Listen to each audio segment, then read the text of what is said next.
So we've used strings a lot in our sample programs that we've been going through with this module. And strings are an important part of working with computer programs, regardless of the language that you're using. Now, early computer programs a lot of times focus mostly on math, and that was for a couple reasons.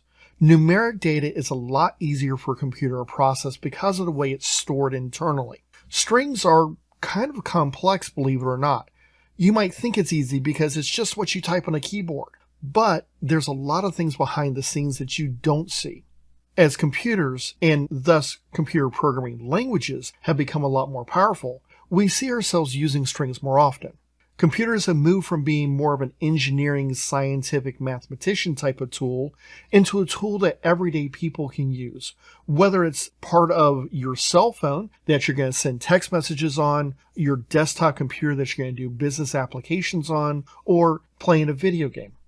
So most modern languages have a string class. And we don't need to really know about what classes and objects and things like that are to know that it's a more powerful way of handling strings.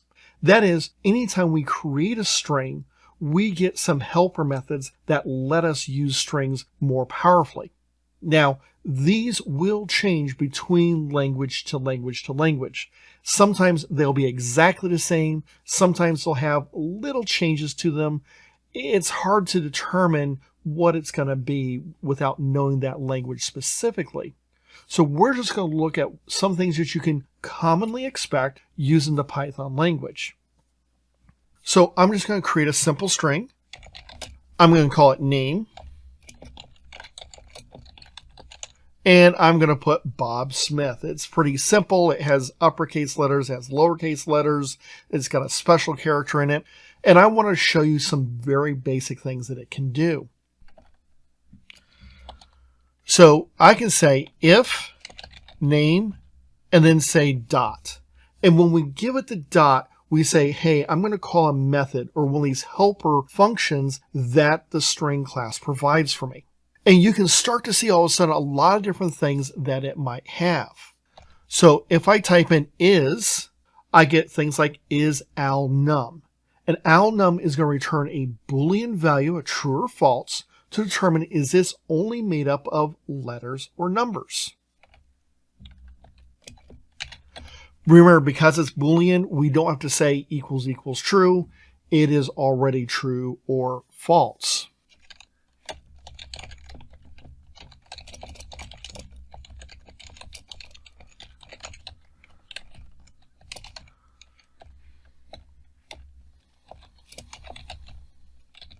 Notice I can say things like is digit, which is digit is only looking for is it using numeric values. I can also check, for example, like is alpha, which is only looking for letters. I can also check for is ASCII, which I'm looking at just the ASCII characters. I'm not looking at the extended UTF set. I can look for things like is space to return if there is white space. So there's a variety of different things that I can use. Now, ones that you'll often see besides the is alpha, is numeric, different things like that, is upper. Is upper is going to check to say, hey, am I all uppercase?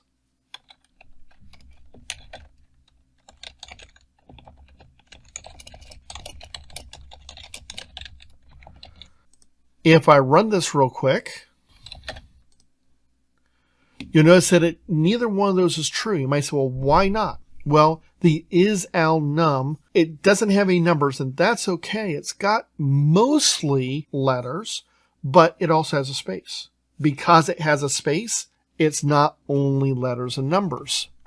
If I change it to just Bob, you'll notice that it is just letters, and that makes it correct. It is not upper because it is upper and lowercase. If I change it to all caps, you'll notice that it displays it correctly. What happens if I have a space in this, like is Bob Smith, but it's all capitalized? Well, notice that it says, ooh, all my letters that are letters are uppercase, so it allows it even though it has a space in it. The is al num is still failed because it has a space and it's not only letters and numbers. In comparison to the is upper, which checks to see are you uppercase? We could also convert it to be all uppercase. So I'll say print name, and I'll say dot upper. When I say dot upper, this is going to convert it to all uppercase. Now, you'll notice it's printing here Bob Smith, it's all uppercase. That's what I have, so there was no need for a change. But I can do lower, and now when you run it, you notice that it also is in all lowercase. So I can take some of this all uppercase and call lower, convert it all lowercase. I can take some of this all lowercase, convert it to upper. I can take something that's mixed and send it to one or the other. That's all fine. And take out my if statements just to make this a little bit easier. You might ask, well, what happens if I have a number in my string? Well, let me clear up my terminal screen real quick. And if I run this, you'll notice that it just prints the number. There's no error. Doesn't need to be. There is no uppercase version of numbers, and so it just leaves the numbers, whether you do it as upper or lower. There was lower. Let's check upper real quick. You can see it's exactly the same thing. Now you might go, okay, well, how is this helpful? Well, let's take an example.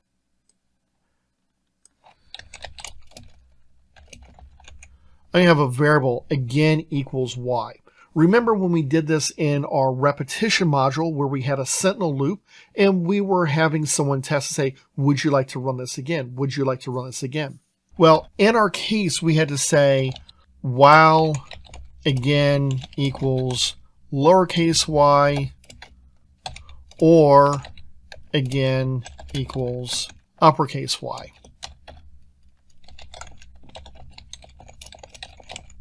Well, we could simplify this. We're going to take out the or, and then we can say again dot lower. This returns the lowercase value. Now it's only one test. Makes it a lot easier because it's a lot easier, remember, to say use the dot lower or the dot upper if you prefer, than to test and then say or and then have the other test. It's easy to forget the or with the other test. So most people, myself included, like to do something like this when we're testing for a value. And we'll do this no matter what our condition is. If we're looking for a variety of commands, we'll just force it to be either uppercase or lowercase, and then we'll run through it. Now, an important thing to know about strings is that strings are typically considered to be immutable. You might think, well, what is that? That's kind of a weird word. Well, immutable means that it is not changing. It cannot change. You might think, but you have that lower, you have that upper, you have some other functions in there. And you are absolutely correct. But let's take a look at what this means real quick. I'm going to print again, and we're going to see a lowercase y. And then I'm going to say again dot upper. And that's going to convert it to be an uppercase y. But it doesn't change again, okay? It returns a copy. And if I have another variable, say that other variable equals, or I pass that to the print command, or I test that inside my if condition, I can use it. It's a copy. It's just temporary. A copy was made here on line 5 when I said again dot upper, but since it didn't have anywhere to go, it kind of goes off in the ether and gets ignored. So if I say print again, and I run this code, you notice that I get 2 lowercase y's. That's an example of strings being immutable. So whenever we see this, and it doesn't matter the language, almost all languages do this. C++, Java, Python, as we're seeing here. If you have a method that is changing your string, you need to put that into a variable. It can be as simple as saying again equals again dot upper. And what that's going to do is it says, hey, I'm copying that new value. I'm replacing my old variable value with a new one. And again, the second time is pointing to a different place in memory. And so where it goes out of memory to check it is different. And so, yes, it did change. It's using the same name, but it got rid of the old one and it's using a new one. Now, if I go and run this, you'll see that I have a lowercase y and an uppercase y. That's just an example of what an immutable string is and kind of how to get around that limitation. Like I said, almost all languages have this built into it. So just kind of be prepared. Now, what built-in functions do they have? Well, that just depends upon the language. We've seen some that Python provide. Let's look at some other things and how we can use strings to get some useful piece of information. So here's a simple function that I've written. It's a main function. I have some lyrics from an old song.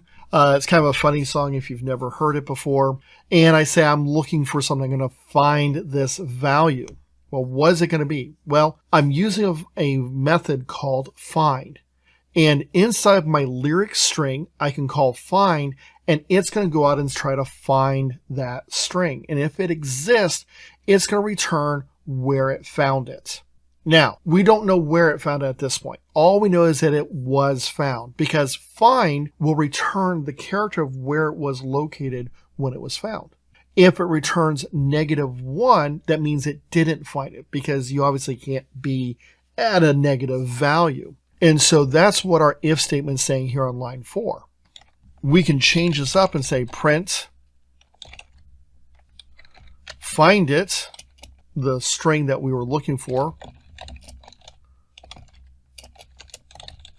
was found at position, and then specify lyrics.find, and then put it in there, find it. And now if we run this, Bullfrog was found in the suggested lyrics. Bullfrog was found at position 15. If we come in here and we count, we will count out to 15. Now I'm going to just change this real quick because I want to show you something kind of interesting. And change out Bullfrog to Jeremiah. Notice here I say Jeremiah was found in the suggested lyrics. Okay, that's expected. That's good. Jeremiah was found at position 0. You might say, well, wait a second, position 0. Well, if we went back to Bullfrog and counted that out, Bullfrog actually wasn't at position 14. It was 15. And you say, well, wait a second. Can Python not count?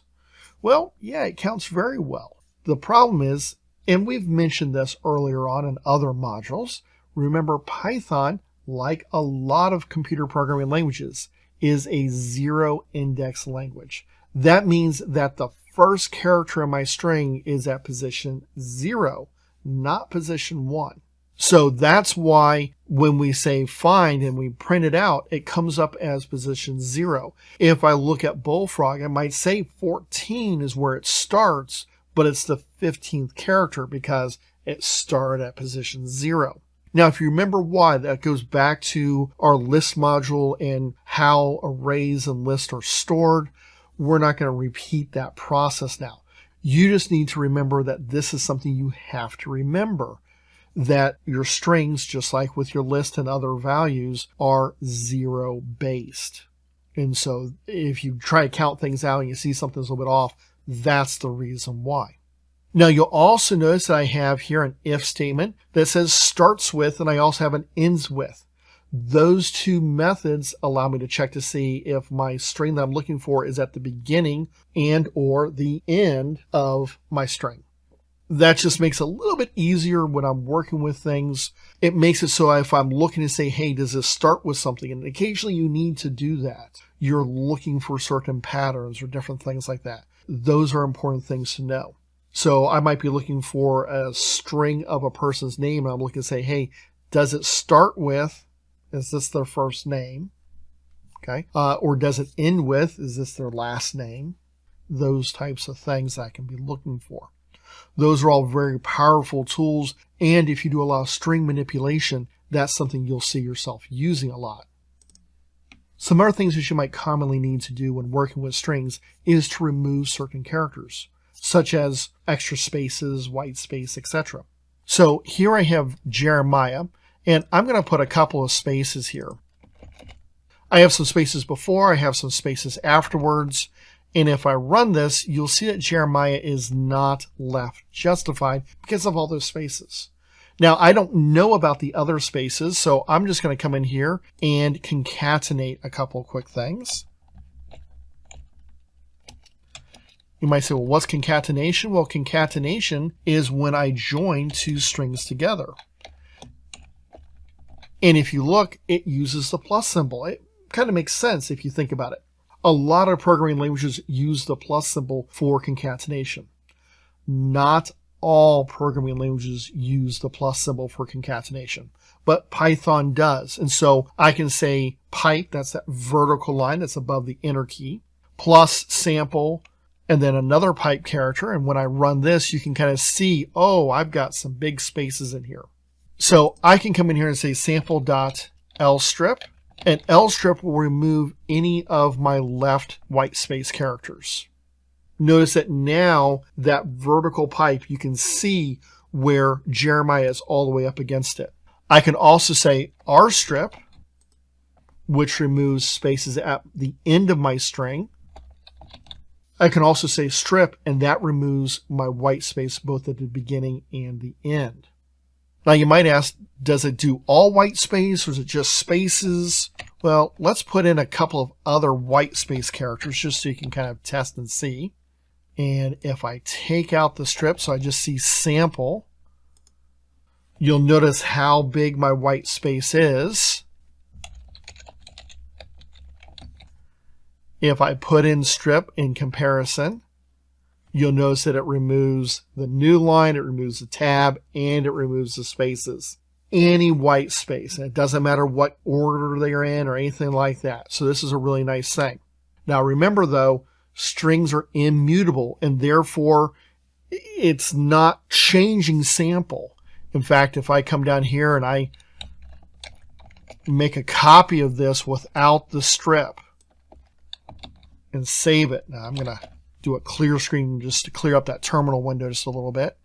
But I run this a second time. You'll notice that, yes, when I run strip, it's nice, it's clean, it's small, it's compact. But when I run it without it, because it wasn't changed, it just sends us a copy. It's kind of a mess. And so you want to remember that when you're using your lstrip, rstrip, or strip. Is it stripping out those white space characters, but it returns a copy. It doesn't actually change the string. But those are a couple other methods that you do commonly need to use a lot of times to clean up user input, or if you remember correctly, when we had to clean up data from a file and it read it in line by line, it read in that end new line character. Well, this would be a perfect way to clean it up. So let's say we have a string here, and I have a string that I've named sample, and in it I have Tom Morrow. And let's say I want to look for specific letters inside that string. So here I have a string in a variable called sample, and I want to go through each individual character. Most languages will allow you to iterate or step through a string character by character. Now, each language will have its own slight different take on this, but being able to go through a string has a lot of uses. So, for example, I might need to do some sort of conversion of characters to encode it in a simple manner. Or maybe I convert each letter into some sort of phonetic alphabet or something like that. So let's see how we would do this in Python real quick. Well, the easiest way would probably be to use a for loop. Remember, for is almost any time I'm going to iterate through a list of things. In this case, it's a group of characters, kind of like a list. And I'm going to say for, and then I'm going to need to give a variable name for my character. So a lot of times you'll see someone use ch as a shorthand for character if it's a temporary throwaway variable, for example, in a loop. So for ch in sample, and then I'm just going to print out my ch. If I save that and then run it, you'll notice that each letter prints out on the line. You can see it there. Now, I, of course, could have done other things, like I said, do conversions, look for a character to do a count of a specific character if I wanted to. Of course, there's a built-in way for Python to let you do that, but this just starts to give you some interesting ideas. Now, what's interesting about this is if you think about it, you say, well, if I can loop through a string and look at each character, can I get access to a character if I know which index into my string I want? The answer is yes. So I'm going to take out that for loop, and instead I'm going to say print sample, And then in square brackets, I'm going to say 2. I'm going to go and run. And you notice it prints out a lowercase m. The lowercase m is the third character, but remember, Python is a zero-based language. Therefore, the third character is index 2. So originally I'd start to put 3, and it would have just printed out a space, which would have been hard to tell what was going on. So that's why I switched it up for you real quick. So this ability to access a specific character in a string is not unique to Python. Other languages allow me to do this. Now, they sometimes have some different ways of doing it. Maybe they require you to use a special method or something else along those lines, but almost every language that allows you to have strings allows for something like this. Python is a little bit unique in the fact that it has something that it calls string splicing. And string splicing lets you look for a set or subset of a string. Now, the way we'll do this is in a similar format. So here I've written sample 2:5. The colon is what makes it a slice. And when I run this, you'll see it prints M space and then a capital M. So it goes to my third index, M, and it says up to the 5th index, which is my 6th character. So it winds up giving me 3 characters: the lowercase m, the space, and the capital M. If I just said :5 and I run this, you notice that it prints up to that 5th index space. Okay. If I said, for example, 5:, so if you notice if I put 5:, it doesn't give me that capital M. That's because my start is inclusive, my end is exclusive. Think back to how the range worked when we learned about the range function that comes with Python. The start is included, the end is excluded. So just because I copy the ending number over into my start doesn't mean it's going to start at the same spot. Okay, so if I want to get all of Morrow, I'd have to put 4:. But you'll notice that if I put a colon with an empty, whether it's at the beginning or the end, it takes me from either the beginning of the string up until that point or from that point to the end of the string. And so it gives you a lot of flexibility, a lot of power, if you think about it, on how am I going to work and get substrings. Now, a lot of languages actually have a method called substring. This is a slightly easier way of doing it, some people feel. Other people say it's about the same. It's kind of up to you.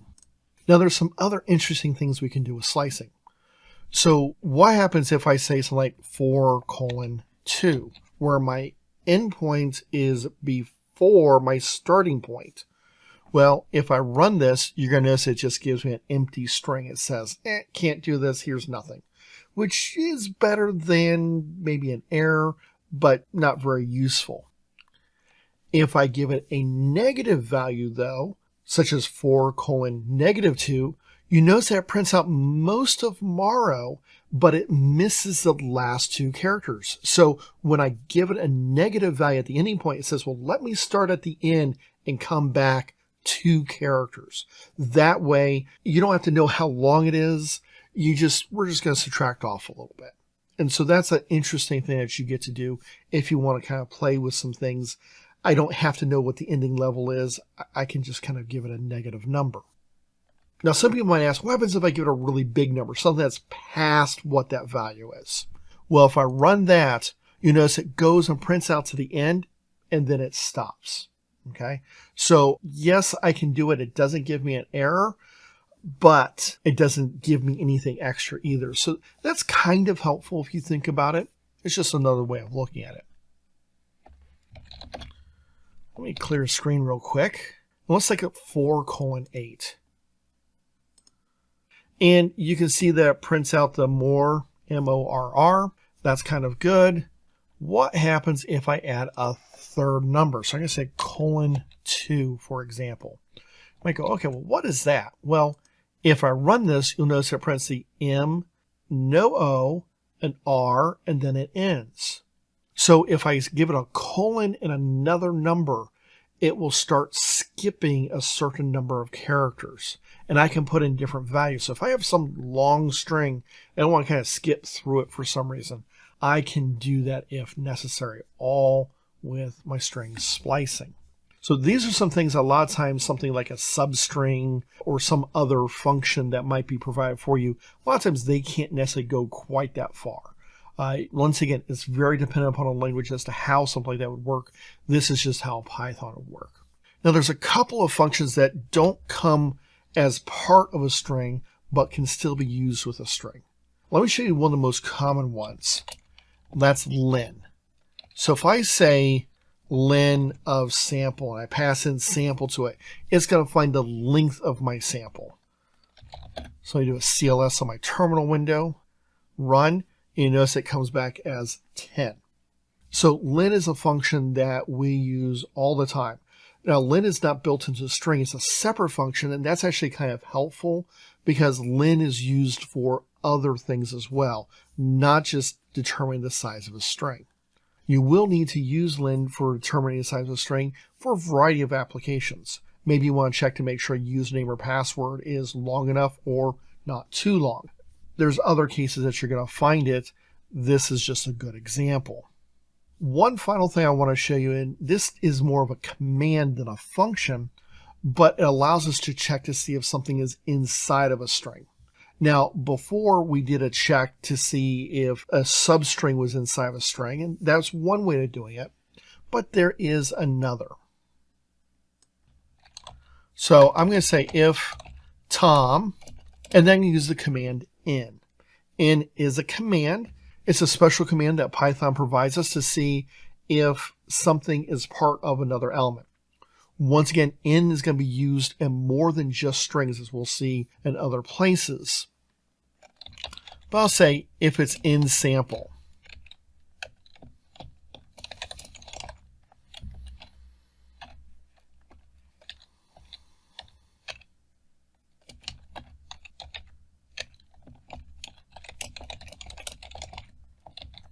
So here we're saying if Tom in sample, we're going to print that we found it, else it was not found. I'm going to run this. Notice it says it is found. What happens if we check lowercase? Save it, run it.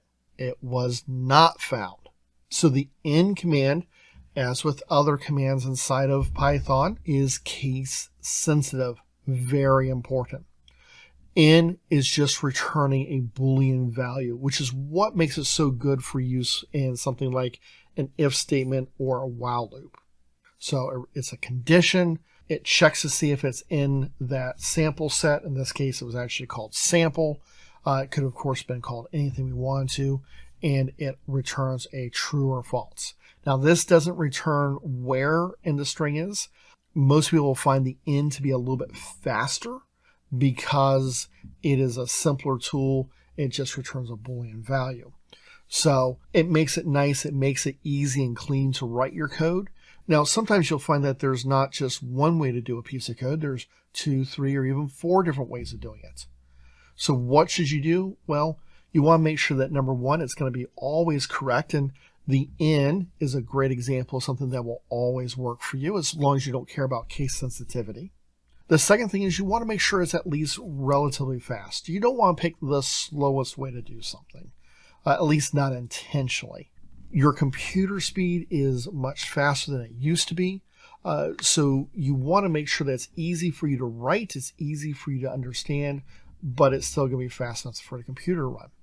But the third part, and I think this is the most important part, is to write code that's readable. Anyone can write code that the computer can understand, but good programmers write code that other programmers can understand. And when I first heard that, it kind of threw me for a loop. I was like, wait a second, but programmers should be able to understand code? Well, yes, but not everyone codes at the same level. And if you look at someone who's maybe a very senior programmer that's been doing it for 15, 20 years, and they know all these little neat tricks and whatnot, but no one can read their code, how useful is it if they're working in a team? So always find ways to make your code more readable.